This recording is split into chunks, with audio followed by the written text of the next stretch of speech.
Hello, my friend. Stay a while and listen. What's going on, guys? It's Filthy, and I'm back with episode 3 of the Witch Doctor Let's Play. Now, I think we're on Torment 2. I've decided we're going to try and go for the Legacy of Dreams. I just really can't be bothered doing any bounties. I have done Challenge Rift this week, though, so we can jump in. I've just spent the blood shards, didn't really get anything good. Got a pair of Depth Digger pants. I'm just going to upgrade this. Yeah, that's probably quite handy. It's got a socket. So what we're currently using, the Grasp of the Spider Queen. So we're not using the legendary affix for that. So let's just see if we've got a gem. Got one in the bag. So if we stick this on the character, we should be doing a bit more damage. And then, yeah. So that's a pretty nice big DPS increase. I'm going to salvage that other one because we do not want it. So all the skills and everything is the same as last time. So we're just going to jump in. We're going to do a couple of keys. In fact, actually, we shouldn't have done that. We should have gone for the Legacy Dreams gem first. But we'll do this rift, we'll get a key, and then we'll see where we are. So, as always, guys, thank you very much for watching. Thank you for tuning in. The support, even though obviously there isn't much going on in Diablo, it has been incredible lately. I can hear some goblins. And obviously we do actually have some news to talk about this time around, which is nice. So again, as last time, if there is anything you want to stick in the comments and you want me to get to, by all means do, and I will cover any suggestions that you've got. But I suppose the big news that's kind of happened since we filmed the last episode is we now have a community manager. It seems like a pretty nice dude called Adam. I reached out to him on Twitter, seemed quite friendly. It's into his workouts and stuff, so that's it's always good. He's got his head screwed on, I suppose, is kind of my take on it. He's played a bit of Diablo 2. As I say, seemed very nice chatting with him on Twitter.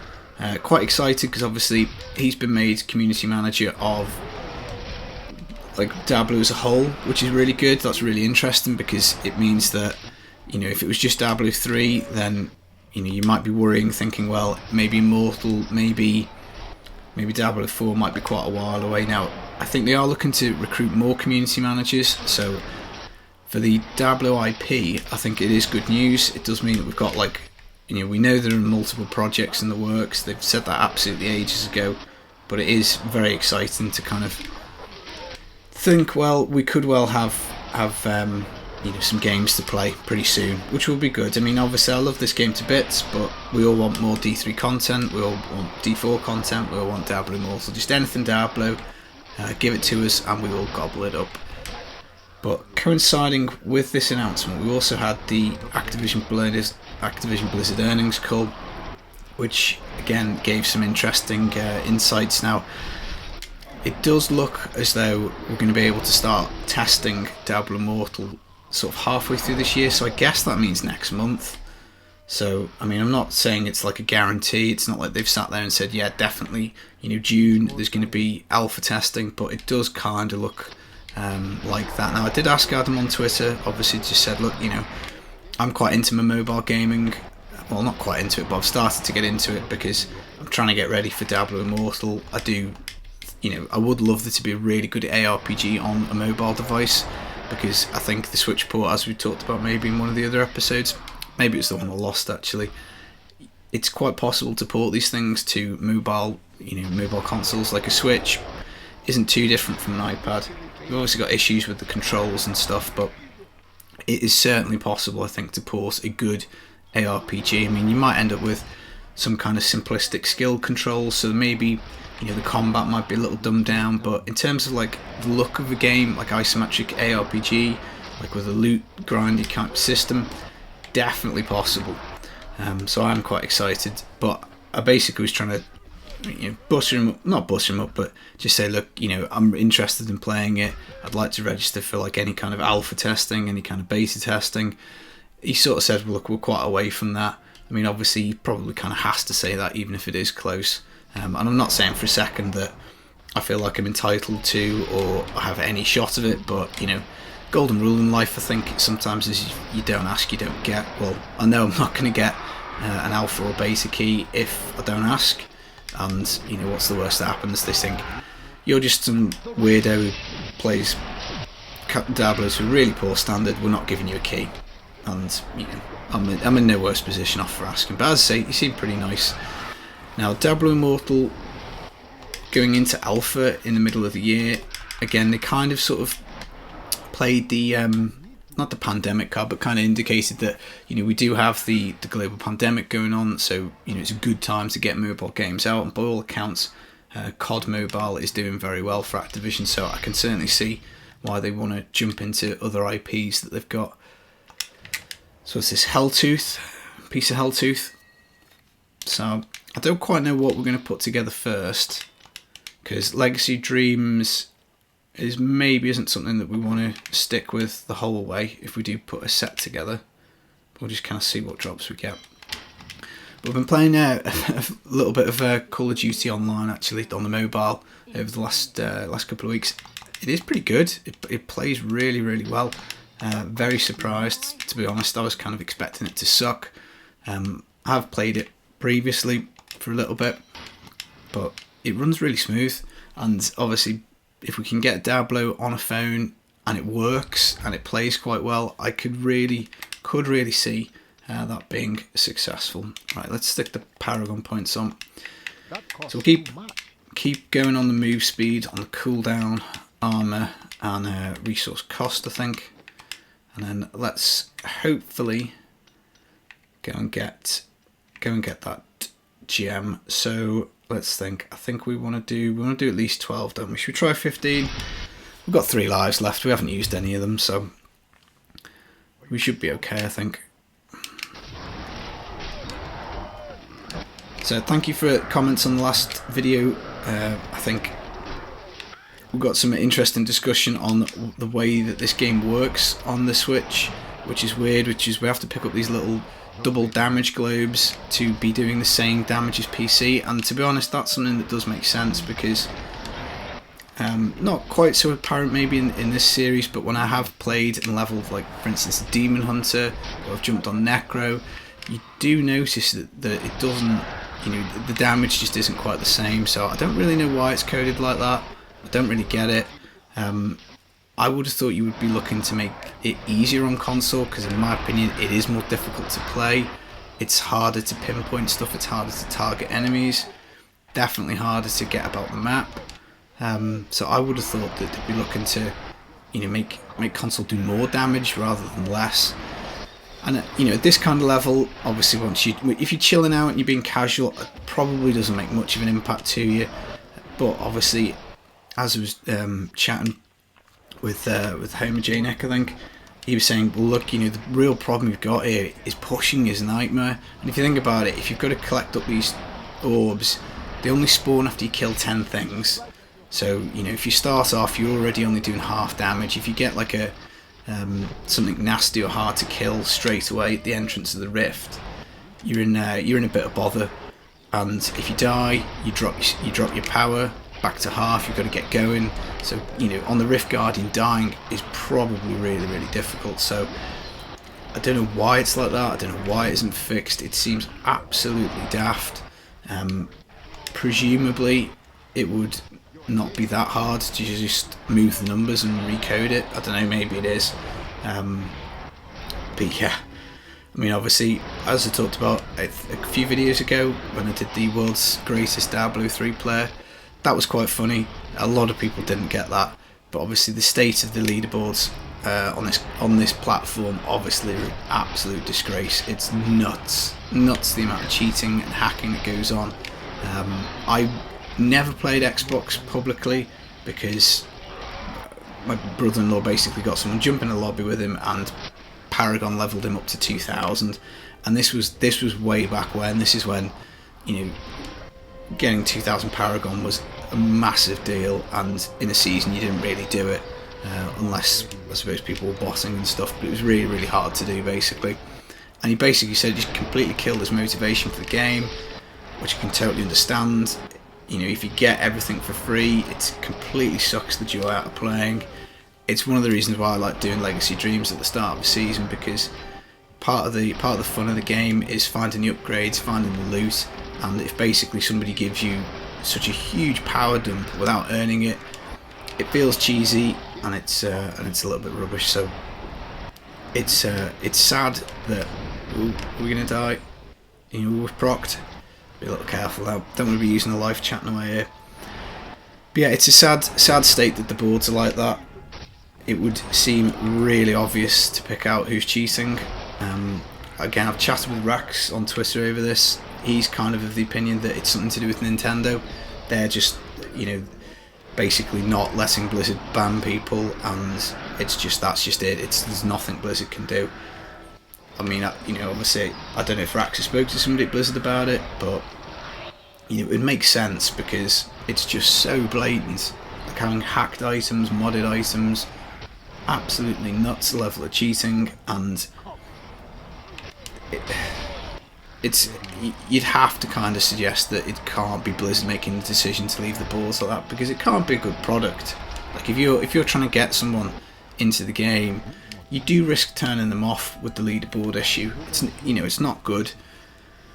I suppose the game, as I say, I am a champion of this game on console. I do think it is a good port, and I could certainly see some people starting off here, like on Switch, picking it up, doing the commute or whatever, and getting into it on PC. I could certainly see that happening. Obviously there aren't that many content creators and stuff for Switch, so I suppose when you do start looking at builds... Where's the Rift Guardian? I hate it when this happens. There he is. Let's just pop him off.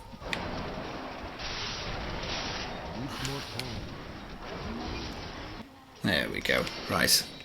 Ooh, a couple of legendaries as well. Legacy Dreams, there we go. Bang, we're off. Off at the races. So this thing ramps up pretty quickly as well, which is quite nice. And it also means that we can get the joy of finding ancients as we go. So every item we get the kind of like, is this an upgrade? Do we want to use it? Do we not want to use it? So we just need to make sure we get it actually in the build, because I'm an idiot and I'm likely to forget. So let's complete that. Oh, did we get on the leaderboard then? I clicked that off too quickly. Right, so wrong buttons. So not using fire skills, so we don't really want that at the moment. Huh, that's funny.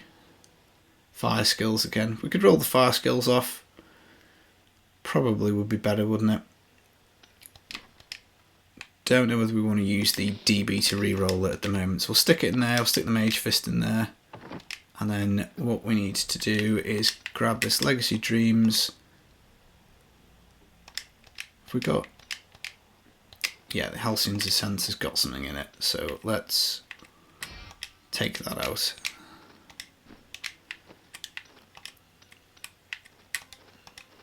And stick that in. Paragon points, move speed again, cooldown, armor, and resource cost. So I think let's go and see if we can get another legendary gem.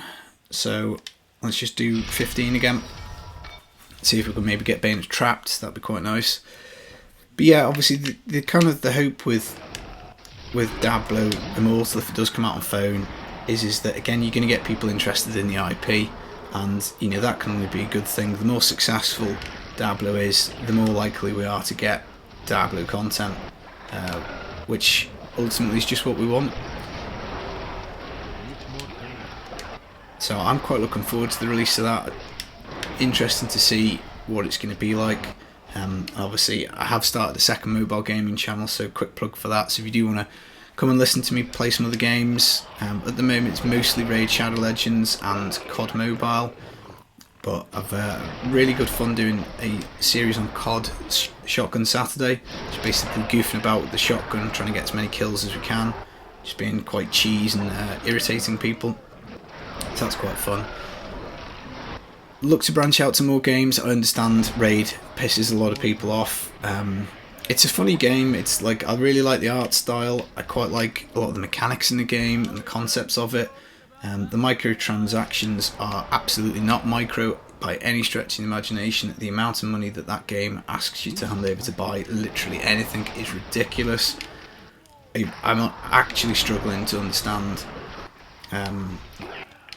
how people hand over money for it. It just seems to me crackers. Like, I could understand like spending 10 quid a month on something, you know, 20 quid here and there. Like, I've bought the battle pass for COD just because I thought, well, I've played the game for a bit, it's free. If I get the battle pass, I'll get some goodies to unlock, you know, and I think that's fine. And like, you look at COD and compare it, and you go, well, you don't need to spend anything on the game. And I suppose, technically speaking, the same is true for Raid. You don't need to spend, but it just makes everything really, really slow. So it's going to be very interesting to see what kind of microtransactions actually end up making their way into Diablo Immortal. I mean, you'd have to at least guess that it's going to be a load of cosmetic stuff. So whether it's wings, whether it's skins or transmogs, you know, assuming you're going to be able to customize your character, it would be a bit weird if you couldn't. And then obviously the real weird one is going to be progression, because obviously lots of these games tie you know, either loot boxes or packs or whatever to, you know, XP bonuses and all that sort of stuff. And you know, I think that kind of stuff wouldn't be well received by kind of your general Diablo community. I think the mobile community probably is quite used to it, so maybe they'd be okay with it, maybe they wouldn't be that bothered. But you know, in terms of your general, if you're looking to bring some of your PC player base over to try it out and check it out, I think if you do pay to win, or any kind of pay to progress, pay to XP, anything like that, pay for items, you know, imagine if you could buy primals in Diablo 3, it would make a bit of a mockery of it, to a certain extent. Again, obviously we don't really know much about the game, we don't know whether there's going to be any leaderboards, we don't know if it's going to be Rift system. Obviously it does look like it's going to be static maps, so again, it's going to be interesting to see what kind of endgame content there is there to do past the story. Is it just going to be a story? But the earnings call did kind of indicate the game's going to be free, and I suppose that's good news in a way, because it means that everyone gets to try it, so that was quite interesting. But the downside is obviously Activision are going to want to make money off Diablo Immortal, so that would mean that invariably they're going to look to push the microtransactions. So I'm really intrigued to see what they're going to do with it. I think it's going to be very interesting. Not necessarily going to be very popular what they do, for the reasons we've just gone through, but it's it will be quite interesting to see what way they go, and again how they deal with like the community, and because if they do release it and they say you can, you know, skip the first 20 levels by paying, you know, $5 or whatever, that's just going to get an absolute roasting online. There's just no two ways about it. It's even now, like almost 2 years or 18 months after the BlizzCon 18 when they announced it, you still get people saying, you guys got phones, it's still a meme, it's still there, you still get it on lots of their posts. I used to get it on video comments, which is really thoroughly weird. Thoroughly weird. But yeah, I suppose that brings me to another topic that I've had on my mind lately. We're getting to that stage of the season where it's nice putting videos out. I do, you know, I'm lucky, I do get some really nice comments off people. It is always good, but there are half some absolute loonies out there who just want to give you shit for like not running the build the way that they think you should. It's absolutely crackers. Right, so let's pump up the Legacy Dreams. What should we go for it? 70% chance. First flunk. 2 flunks. Never mind. 33.75. I think we've got all the slots for Legendary nearly.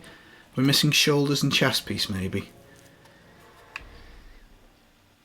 But yeah, let's have a quick look at that. So leaderboard. So global position. No, it's not. Necro. Why is it on Necro? We want Witch Doctor. 23,022nd. Nice. So we've got a bit of way to go. To get up to this 150 in under a minute. But, you know, you've got to start somewhere. Right, let's see what we got. Was it anything good?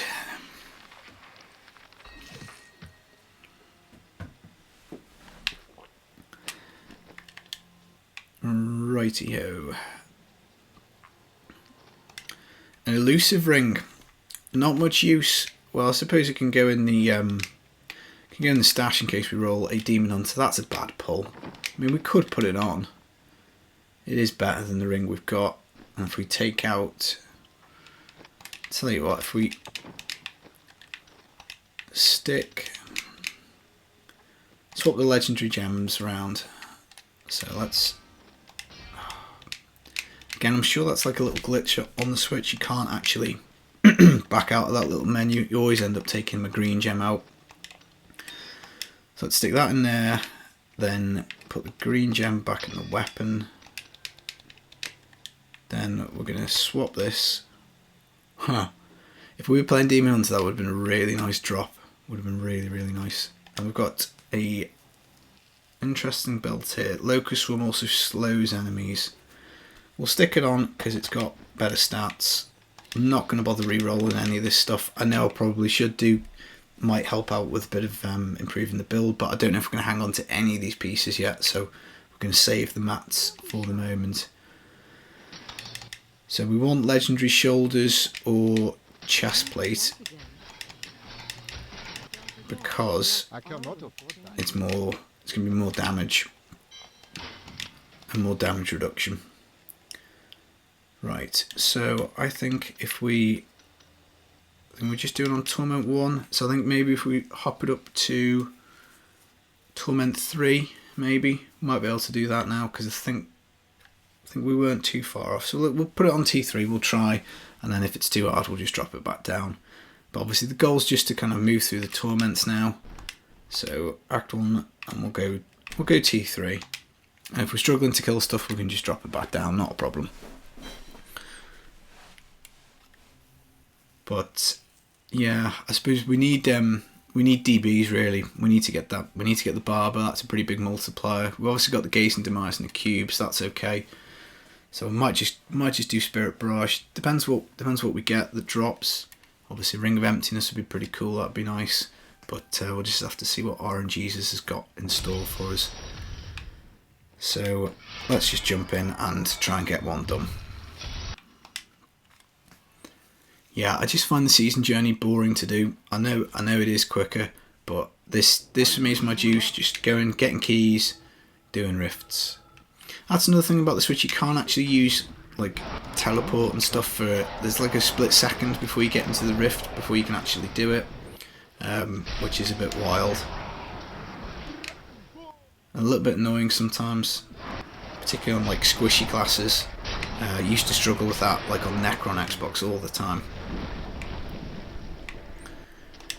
But we can't use the Sages set. DBs are handy. It's always a bit of a guesswork. Do you want to go Legacy Dreams initially, or do you want to just get the Sages set on? Tend to take the viewers. You know, I just want to get drops as quick as I can, so tend to play it this way. And this is fairly easy, so we might be able to do T4 because we're melting this pretty quick. Just shows how powerful the Spirit Barrage is.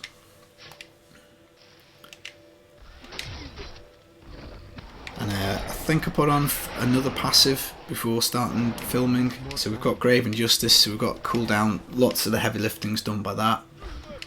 Just obviously have to be kind of like up close to try and get those 1 second procs. Absolutely, totally one of the best passives in this entire game. It'd be so, like if Necker had a passive like that, oh, it'd be so good.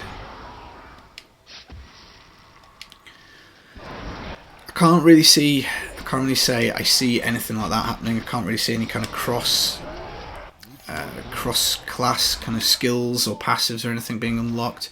That would be an interesting season, like if you could pick one thing from Barb to move over.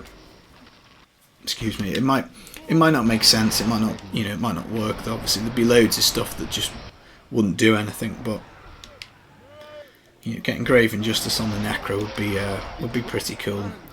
I mean, I suppose they could add it as an affix on maybe a legendary item. But one thing I was thinking about the other day is obviously D4 is something that kind of, you know, you just find yourself thinking about from time to time. It's going to be huge when it comes. Absolutely can't wait for it. There we go. Was that a hack? I think. Probably not going to use that. And another amulet. Let's hope it's something nice. But yeah, in terms of D4 and how it's going to be structured and whether it's going to be like D3, I think kind of the difficulty you've got when pitching this kind of game is how many things do you put in it that suit casual play and how many things in it that suit hardcore, like the absolute hardcore people. And I think really you've got to try and find a way of doing both. And like if we use Diablo 3 as an example, lots of people who play casually like me think it's a great game, they really enjoy it. As I said in one of the other episodes, I've played every class this season, so I've gone through this process of going through the loot find multiple times, which is nice. It means you're always looking for that little bit of, I'm not really kind of getting to the point where I've got everything ancient and augmented up on a build. I'm pretty close on a couple, but it's really extended that playing multiple accounts and multiple classes just gives you that extra things to find. So I can kind of understand if people think, well, once you do get everything ancient, once you get it augmented, then your only next task is to push up a few rifts, redo your augments, and obviously that's the thing when, for me personally, I think for a lot of people, you kind of enjoyment drops because you just stop getting upgrades, you stop finding things that are better. It's so long in between getting good things. You're much more likely to get loads of near miss items, so things that like you might get a primal but it might have the wrong stats on it, for instance, and that sort of thing. But I think really one of the issues that people have with this game is it's just so easy to respec, and that's like both a really good thing and a really bad thing. So if we're playing Witch Doctor and let's say we want to do Spirit Barrage and we get the Mundanugu set, and then maybe we get a little bored of that and we say, okay, right, well we want to do a bit of Jade now, or we want to do some Dagger Darts, you just basically swap all your runes, swap all your gear out, and off you go. And there's no penalty to that. And I think for casual play, that's great because it means that if you come into the season, you pick a build, you start playing it, maybe it takes you 10 hours to do the season journey, get it geared up, maybe it's more, maybe it's 15. But the idea is that at some point you get to the point where the build's set up in fairly decent time, but it's still obviously a big, if you're a casual player, it still is a bit of a chunk of time. I think one of the problems with an ARPG where you're saying, right, well I want it to not be respecable at all, is that it just means that you could spend ages setting something up and you could get it and not like it. You could think it sucks, you could not like the playstyle, you could decide maybe you want to do something else. So the kind of respecking I think is important, but maybe there's a way of doing it for both. So even if we just took D3 for instance, maybe when you put a rune on, let's say you unlock a skill and you pop a rune on, a way that they could have done it would have been to say, right, well you get your first rune for free, so if you pick the first one you unlock, then that's it, and maybe every time you unlock a new rune you get to swap it for free. And then after that, if you want to swap runes on something, then it's going to cost you 50 Paragon points, or 200 Paragon points, or whatever that number is that fits with the system. So you can respec, it just becomes very expensive to do it. Now, I think if you were going to go down that line, you'd have to probably fix a lot of the runes on the skills, because I think we talked about this in one of the other videos. Generally, you only get one rune that's used, because normally one rune vastly outperforms some of the others, and some of the runes are just near on dead worthless, which is odd. You shouldn't have anything in this game that's worthless. Really, there's definitely a cardinal sin of an ARPG is to have skills that are borderline unusable because they're just so suboptimal. You've got to really go out your way to use them. Right, let's see if we can clear some of these enemies so we can get back to town. But yeah, we might be able to do T4. These are, we could, yeah, maybe we can up it again. So if you improve the runes on the skills so that it was actually a really competitive choice, then I think that would, and there was like a significant penalty to swapping, then I think that maybe is a system that would suit both. And I think what you maybe do to take it one step further is you have, let's get this stuff identified. You maybe have 2 game modes, and that's maybe the way you fix it. So you have like your softcore game, which runs as normal. Oh no, it's a flash terror. We don't want it. We can give this to the follower though.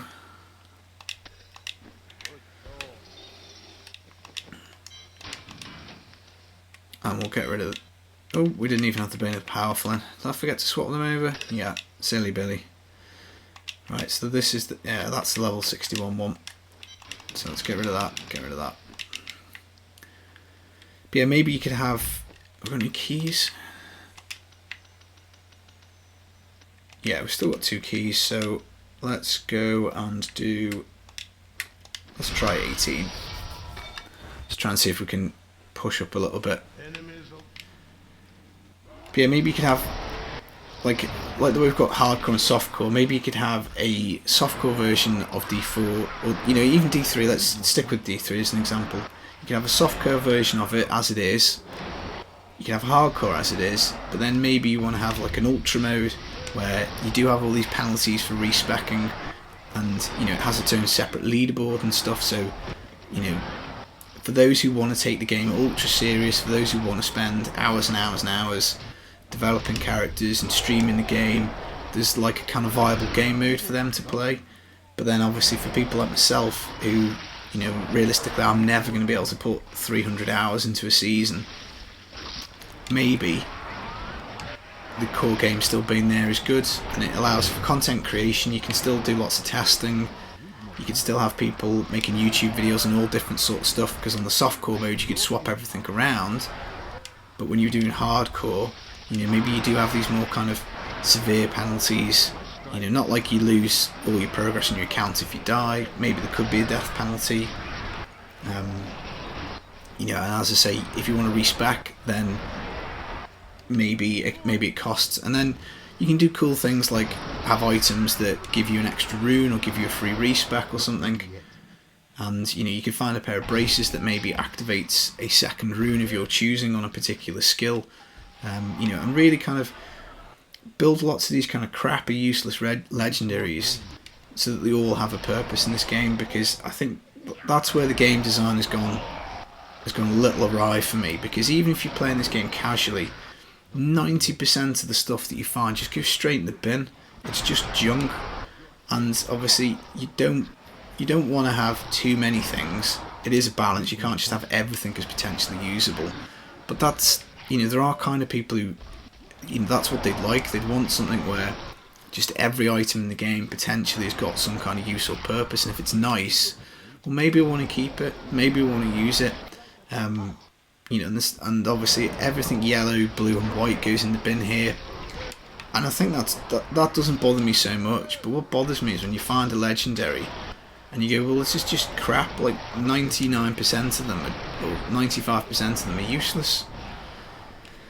So it's like I was playing last night. I was playing my wizard, and I managed to roll a primal pair of Talos gloves, which obviously nice, pretty pleased. The stats on them weren't right, so I'm going to be stuck with main stat and vitality. So it's great. I'm happy to have got a primal. Could have been a better roll. A decent pair of ancient gloves is probably going to be better than that, but it's still really nice to find one. And then got lucky, found a second primal in only like the space of about an hour, which is obviously great. Drops on the ground, it's green, it's pants, and you're thinking, I don't think I've got any any primal wizard for any of the sets. So even if it's Firebirds and Firebird sucks, I'll take it.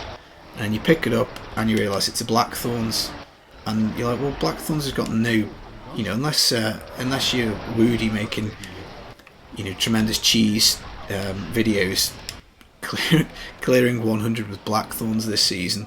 On Necromages, you're just not going to use them.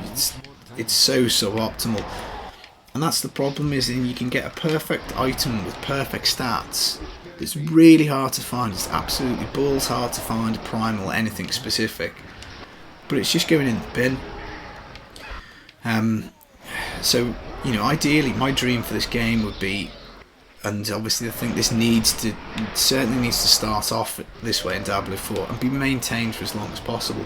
That every legendary item you find has a purpose, it has an affix that's usable. You know, that's got to be the dream, so that whenever you find something good, like a primal, a really nice rolled, whatever it is, you go, okay, that's got a use, that's worth keeping, I might use that one day. I mean, in terms of primals, I think that's, again, even for D3, that's a pretty easy fix now. You know, you basically, if it was me, I was in charge, I'd be saying, right, well, the Legacy of Nightmares, it's a Gem of Ease, that's a good find for us, so that means we can now rank up a character a bit easier. We'll pop this up to 25 as quick as we can, maybe, and then we'll do the Gem of Ease. We need to put that in the stash as well, so that we can use it, because I think what we'll do is once the character is ripped, we'll just leave everything on it, as if it's died. But yeah, the way to fix primals for me is take the Legacy of Nightmares set, which now is sub-optimal, pretty much, over the Legacy of Dreams gem, because it's a question of why would you ever use it. You may as well use one legendary gem instead of taking up 2 jewellery slots. They're very prime real estate. Ah, now this is useful, isn't it? 10 fetishes shoot a powerful dart every time you do. So let's get that on, and then I think we want to stick on the fetishes now. I cannot afford that. And I will remember to go back to my Legacy of Nightmares rant / fix. Let's just swap these skills. So we want, what do we want? We want to take, we've not got any mana problems, so where's the passive? Which is the one that does, is it this one? 15% chance to summon a fetish, and then, yeah, so we can use the poison dart. We'll try it. We'll see if it's any better. Probably not. Right, let's do 21. Screw it, we'll just keep going. We can get to 24, then we can get the gem up to 25 pretty easily. And obviously each riff we do, we are doing a little bit more damage. I suppose the fetishes are a bit of a meat shield as well. So yeah, maybe handy. But anyway, in terms of Legacy of Dreams, Legacy of Nightmares, I think the easy fix is that you just have to basically work into the Legacy of Nightmares. Obviously you still can't use any set bonuses, but you know, maybe you make it so that primals have like some kind of bonkers damage value. So instead of it being like a 9,750% primal for ancient, so you know you're at about 10k multiplier for all 13 slots as ancient. Maybe you increase that by 4 for primals, or 5 or 10, and then you know you could at least try and find, like, you could have like a mishmash of primals, and then obviously your key multipliers in the build, and obviously it would be, you know, it would be the most powerful thing. But again, you're trying to reward the people who play the game the longest. Now obviously in console it would be a nightmare, because I think you can do weird things, like you can craft multiple times and you can put the game in offline mode. I don't know how it works, but there is glitches that you can do to just reforge stuff indefinitely. Again, it would probably help bosses, which is another issue, but it would at least mean that, again, if you found any kind of primal, you know, like let's say I need my primal pants, I might be trying to set up some crazy primal build using the mages, and you might go, okay, well those pants are usable now. They're going to give me an absolute stack of damage in my primal build, and it's much better to take them over a, say, ancient pair of swamplands. So that's kind of something I hope that they do, because I do think the Legacy of Nightmares rings, again, they're now pointless. You know, it's debatable as to whether you even want to keep a pair of them. There's so few builds where giving up the 2 rings is going to be worth taking that gem out, the Legacy Dreams gem. And it's that kind of thing, I think, where there are quite a lot of, not easy wins, but wins that should be quite achievable. just to make it so that we do have more things in this game that are viable to use, more items, you know, so that you can find. And as I say, that's kind of how I want D4 to start. I want it so that when you find a legendary item, you want to hang on to it because it might be useful. Obviously, one of the issues D3 has got, and has always had, is the fact that the multipliers have just gone absolutely crazy and totally and utterly gotten away from everything. So you end up with like 20,000% spirit barrage damage. And obviously, the way the multipliers work is you start timesing them against each other, and they get you know, you get into exponentials very quickly.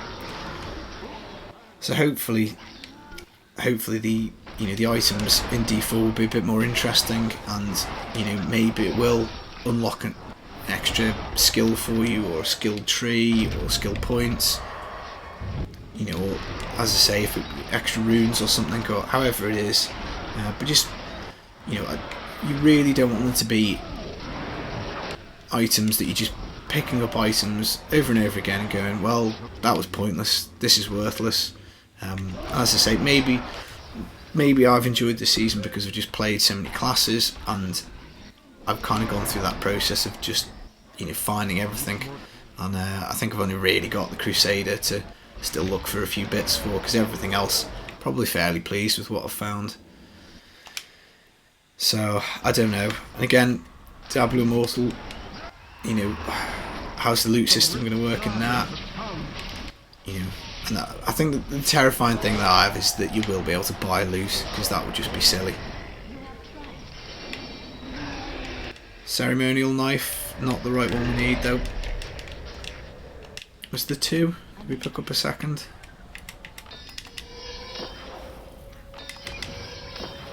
So we might be able to get this to 25 pretty soon. So we'll just keep pumping this to 25, I think. Yeah, thank you, RNGesus. But yeah, we'll do, see how many keys we've got, and then maybe do 1 or 2 more rifts. Let's see where we go. So we're out of keys. Let's put 2 in move speed, cooldown still, armour, and resource cost reduction. Right, let's see what goodies did we get. Hopefully something good. Oop, taking capture again. No. There we go. Ooh, ancient. So that's useful. Not at the moment per se. Yeah, certainly it's a bit more damage. Oops, wrong one. Never mind. So yeah, still about 20% more damage, and then obviously when we do get the Legacy Dreams gem ranked up, then that's gonna be one of the double values, isn't it? Because we get double at rank 25. So let's stick these gems in the stash.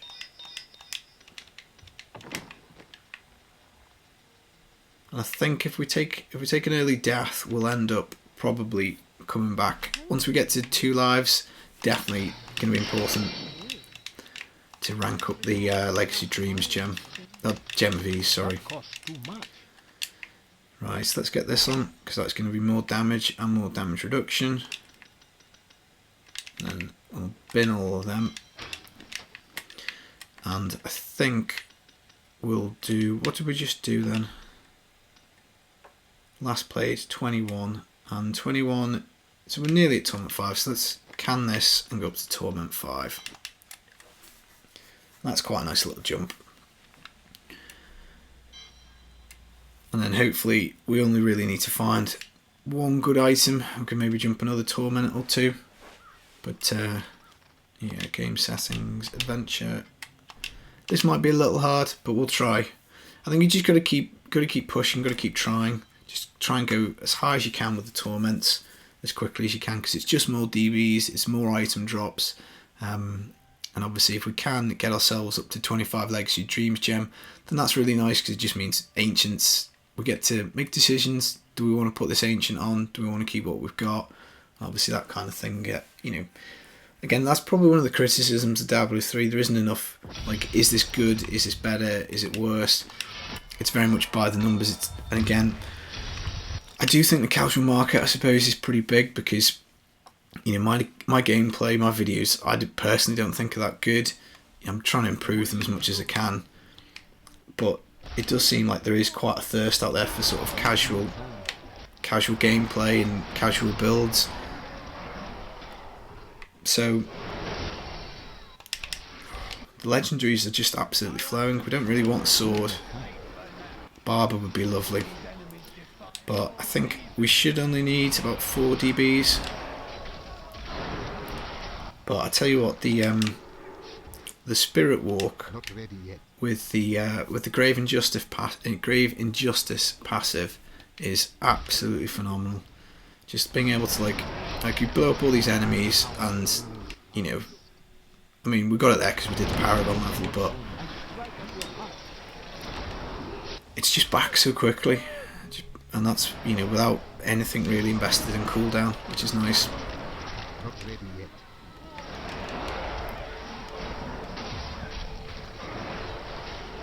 But still still couldn't find any word on when the season's going to start or PTR or anything like that.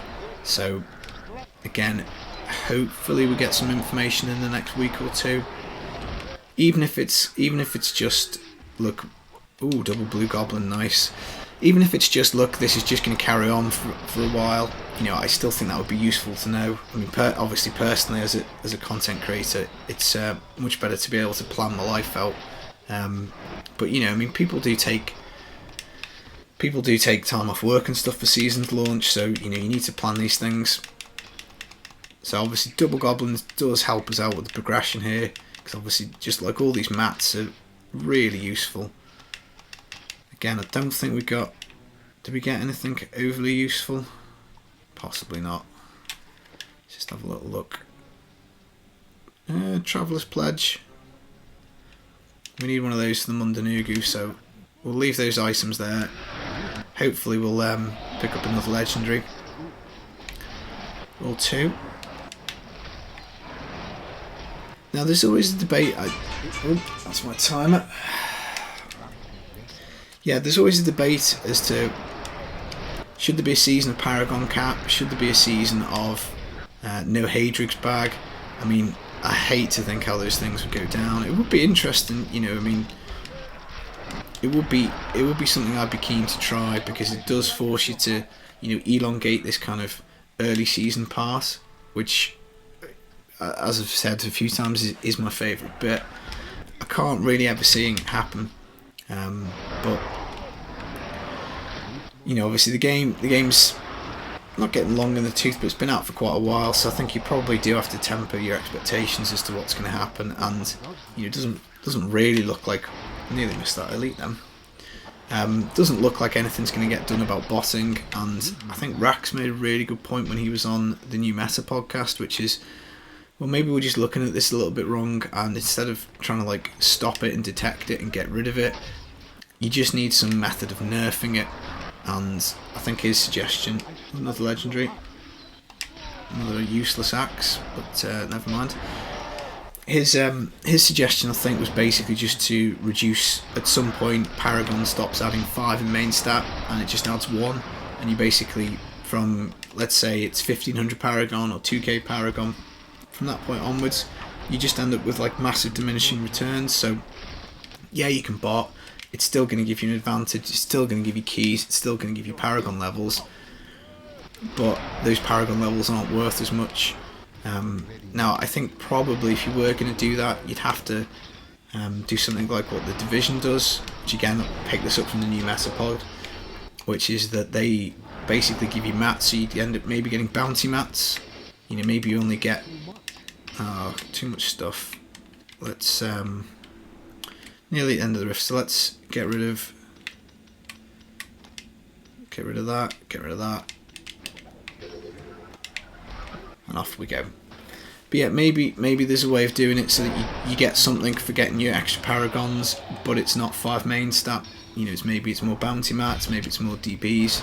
And obviously, the point is that botting is still going to give you an advantage. You're just trying to basically make that advantage as small as you possibly can, whilst not discouraging people from playing, you know, up to like the 3k Paragon or whatever. As I say, different world really. For me, I can't really ever see myself getting there in a season. I can't. I enjoy playing too many different classes too much, and I want to keep all my accounts separate because I've just got so many things in the stash for trying to make videos. I can't really sort of see myself ever just basically trying to go as hard as I can on the season, and even if I did, I probably wouldn't make the boards anyway, to be honest. So, but obviously there are people who it does affect, and there are people who have gone away from the game because of it. Finding lots of weapons, it's not really what we want. Right, so let's get rid of that, pick up that mace, and then let's go look at the goodies, look at the loot, and see what we've got.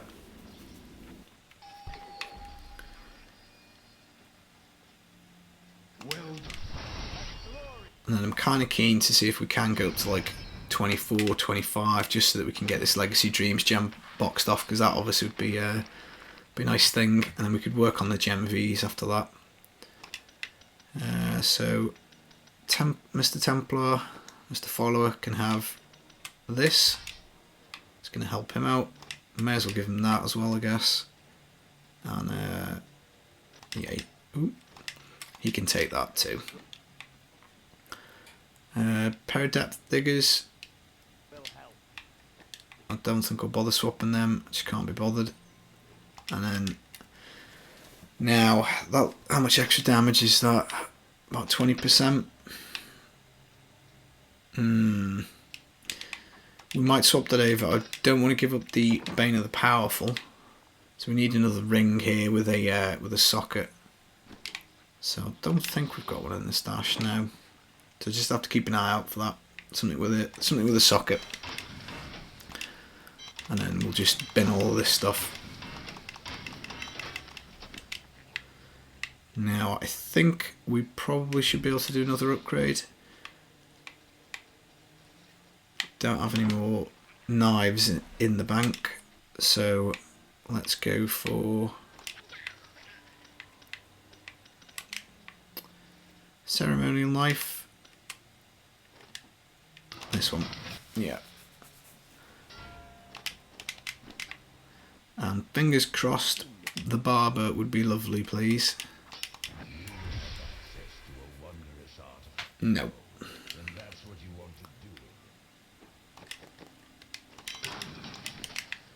Never mind.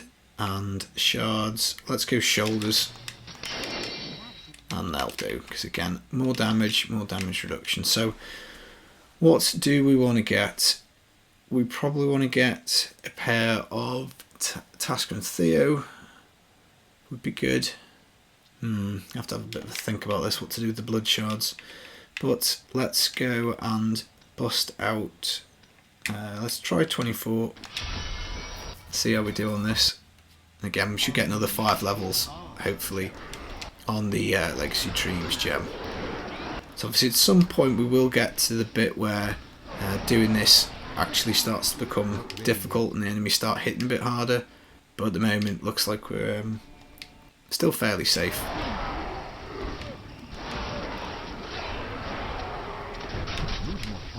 And you never know, we might get the barber just as a random drop. Ceremonial knives, there's a fair few in the pool, to be honest. It's not the easiest thing to get, and I think if we get it fairly soon, it'll probably just go in the cube, because we've got an ancient weapon with a socket already, so we probably want to hold on to that.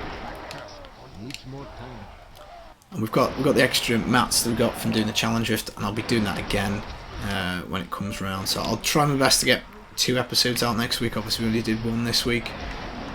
Just obviously I had a few things to do at home with the kids and stuff, so hopefully speaking, I mean, like, the UK lockdown's been on for about 7 weeks now. We're going to get an announcement later tonight. I'm hoping that we're going to be allowed out the house a little more, because obviously, you know, trying to make content trying to do work and also homeschool the kids. It's a challenging period, but as I say, I've genuinely never been enjoying Diablo as much as I have now, which is nuts because obviously I've been playing this game for a long time. But it, I don't know, just making videos, it just makes me happy. I like making them. I like helping people out. I like, you know, trying to see, can I make things a little quicker? Can I make them a bit more casual or noob friendly? Can I make them tougher and tankier, basically? Again, I do think a lot of that comes from my kind of console background and so much time on Xbox, because obviously with the kind of way the mechanics work, as we talked about at the start of the episode, you've just got to be able to survive. You know, a tougher build for me was more fun because, I mean, like, I'm not sure I'll ever get to the point where I'm fishing, ever. As in, like, where you just, like, main menu game for an hour just trying to find a map that starts off on Festering Woods with a conduit pylon at the start. I don't think I'll ever get there. But you never know. Wouldn't rule anything out, I suppose. But Spirit Barrage, I am actually, on reflection, looking at the new sets that they've added, I'm actually fairly pleased with all of them on balance. Like the Spirit Barrage, I definitely think will get nerfed. But Spirit Barrage is such a nice thing to play. It's really chill. You know, this is melting everything on like up to kind of T5, T6 with nothing really on it other than the Gazing Demise. Which is pretty good, and obviously there's loads more multipliers to get on this, so plenty of stuff to do. Like Mask of Jerem, would be pretty good. The Hydra one, we did a video on that a couple of days ago. GR95 speed farm, that's really fun actually, really tanky. I suppose a little bit like Meteor, because obviously it's using the channeling items, but it's not like one where you just kind of stand there and it's a bit slow. You can melt stuff pretty quick because the Hydras do pack a pretty big punch. And I know a lot of people are disappointed with it and view the set as a failure because it's not topping the charts. But like, I mean, check some of the Necro sets out, man. Like, you try doing 95 with any of the Necro sets, even with like level 100 augments, you're not doing them in like 2-3 minutes. And the same for some of the other sets. It's the Hydra set is one of the better performing sets in the game. Savage the same, maybe. It's not quite as bad, I think, as maybe it's getting made out to be. Right, so that's it for a bit of luck. All 5 would be beautiful. There we go, 4 out of 5. That's not bad. So another couple of keys. We should be pretty much there. So we'll maybe do one more. I can't remember. Do we get 2 keys? I can't quite remember. Let's have a little look. I think we would do one more. One more and then have a little look and see where we are on the board. So let's get this stuff ID'd, see what we picked up. Fingers crossed, some more ancients. What do we get? Oh, perfect. Absolutely perfect. So this is going to give us huge damage reduction. That's a really good find.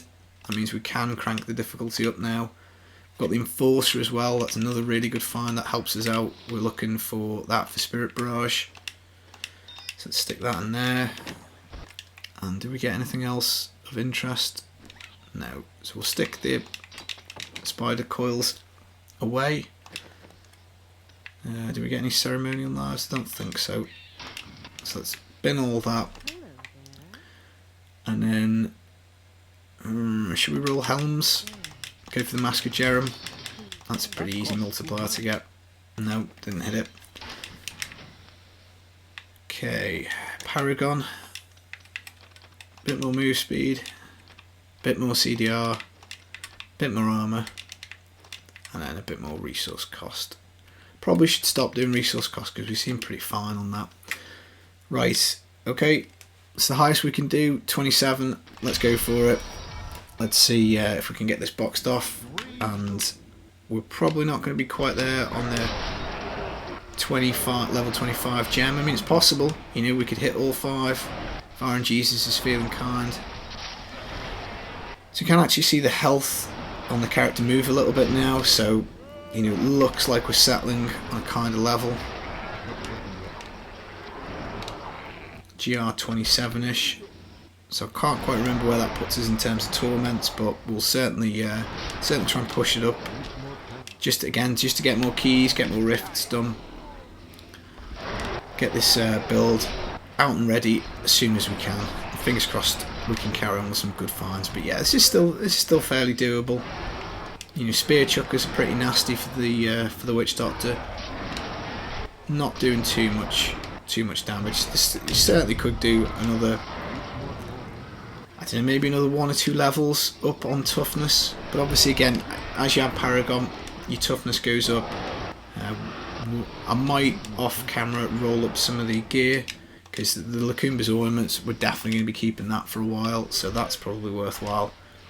A little look at re-rolling, because I didn't quite check what the stats were on that, so definitely do that.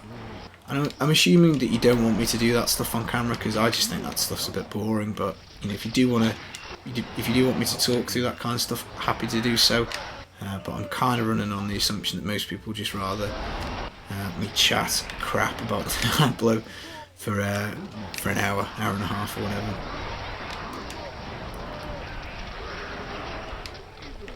But yeah, I need to get the kids set up with a movie at some point, so that maybe I can risk doing another Let's Play in the week. But I don't know, I just don't feel right leaving them in front of the movie, because I've got the door closed just in case there's a problem. It's probably not a good idea.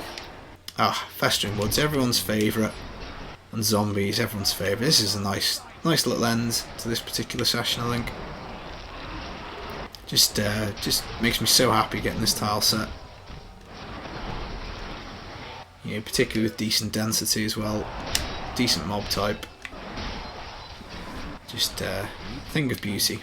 To be fair, actually, we're not using the helm very much. But then we're just using Spirit Barrage. We do seem to have enough in terms of mana in the tank. But I suppose we could fall back on the Carnival, I guess. I'll have to make a shopping list, I think, for next time, because we're going to start coming into quite a lot of mats to spend. So maybe we'll do Legacy Dream, Spirit Barrage until we find Mundanugu.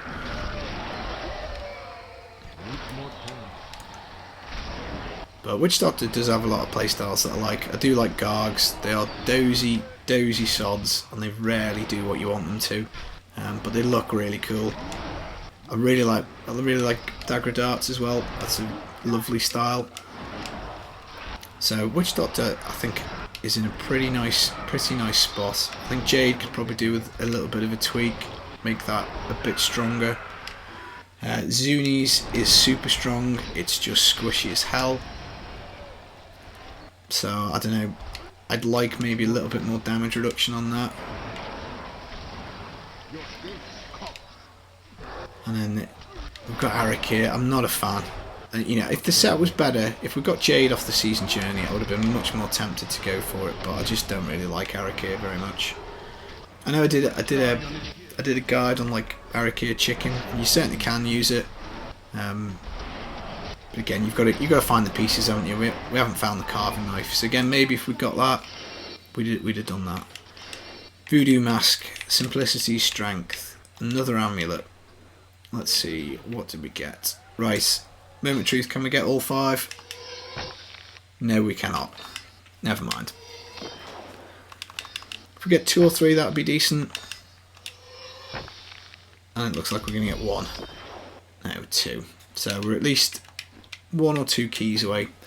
But obviously, it's not going to give us too much extra damage, because I think we've only got the 1 ancient at the moment. But we'll see how we go. Right, view leaderboard. Global position. Oh, 20,000. So I mean, that's quite an interesting insight to this, isn't it? You could at least 20,000 people have been playing this game on the Nintendo Switch on the Witch Doctor class alone. It does tell you something. There is quite a big player base here. But Gokin, Titanai, HK, Obi128, we're coming for you. We're going to get you next episode. So that's it, guys. That's episode 3. I hope you're all staying safe. Thank you very much for watching. I've been the Filthy Casual. I'll see you again real soon. Take it easy.